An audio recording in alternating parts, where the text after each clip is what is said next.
প্রিয় ভাই বোনেরা, আরেকটি গুরুত্বপূর্ণ বিষয় আছে। আপনাদের নিশ্চয়ই মনে আছে, আজকে থেকে প্রায় 2.5 বছর আগে যখন স্বৈরাচার এই দেশের মানুষের কাঁধের উপরে চেপে বসেছিল, সেই সময় বিএনপি সংস্কার প্রস্তাব দিয়েছিল দেশের মানুষের সামনে। 31 দফা সংস্কার প্রস্তাব মনে আছে? 31 দফা সংস্কার প্রস্তাব মনে আছে আপনাদের? জানেন তো?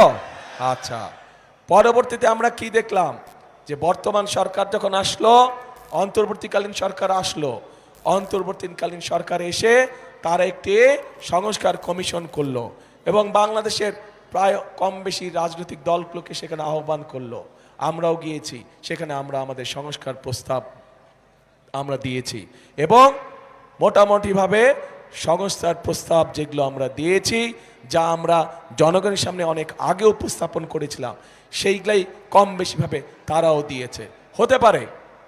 হতে পারে কোনোটি ব্যাপারে আমাদের সাথে কিছু কিছু দ্বিমত আছে, কিন্তু আমাদের সাথে যদি কোনোটির ব্যাপারে দ্বিমত থাকে, আমরা কোনো লুকো ছাপা করিনি।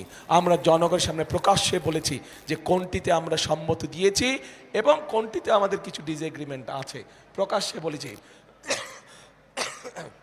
এখানে কোনো লুকো ছাপার কোনো বিষয় নাই।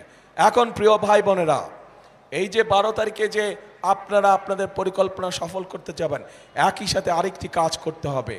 এই যেই অধিকার ফিরানোর জন্য আবু সাইদ নিজের জীবনকে উৎসর্গ করেছে, চট্টগ্রামে ওয়াসিম নিজের জীবনকে উৎসর্গ করেছে, এরকম হাজারো মানুষ যারা নিজের জীবনকে উৎসর্গ করেছে, তাদের মানুষের ভোটের অধিকার, কথা বলার অধিকার, অর্থনৈতিক অধিকার প্রতিষ্ঠার মাধ্যমে যেমন তাদের এই জীবন উৎসর্গকে আমরা মূল্যায়ন করতে পারবো, একইভাবে তাদের জীবন উৎসর্গকে মূল্যায়ন করতে হলে আমরা যে জুলাই সনদে স্বাক্ষর করেছি, সেই জুলাই সনদকেও আমাদের সম্মান করতে হবে।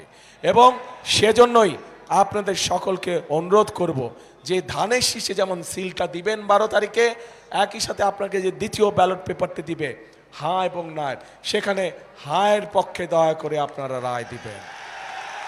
মনে থাকবে তো?